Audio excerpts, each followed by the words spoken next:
No caso específico, me quero botar ponto es pergunta a Coco Loco. Ok, no caso me puedo mencionar que nós temos projeto andando, nós temos guardando a aprovação orgânica, para nós ter destajo, para nós selectar contratista, para nós fazer omleiding de riolering da área aqui. ¿De cuánto inversión aquí no está? Nós temos calculado aqui na 250 mil francs. Eu estava botando problema, agora que eu botar do passado, nós botamos pleister, põe pleister herida. Esta quer pleister para nós solucionar completamente. Agora que nós temos solução remessa, que requer uma inversão de 250 mil francs, que também soluciona o problema estrutural. E compara com o mal hecho de companhia não está trazer tapanha coisa do sistema aqui, se cruza outro reto, você tem ainda postinho. Claro, o reto é que existir.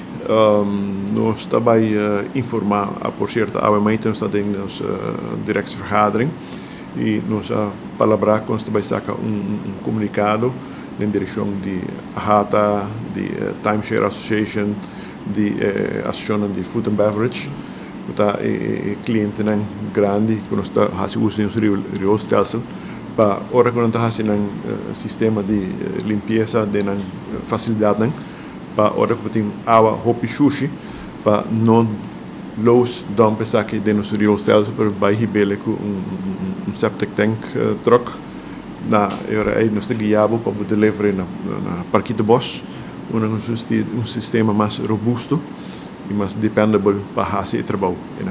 Agora está dando bouwvergunning, nós está pedindo para pôr grease trap dentro do sistema para o que sim, está pedindo sim. É do REC?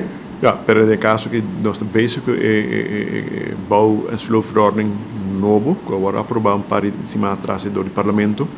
E nós estamos bezig uitwerking de landsbesluiten, de technische voorschriften.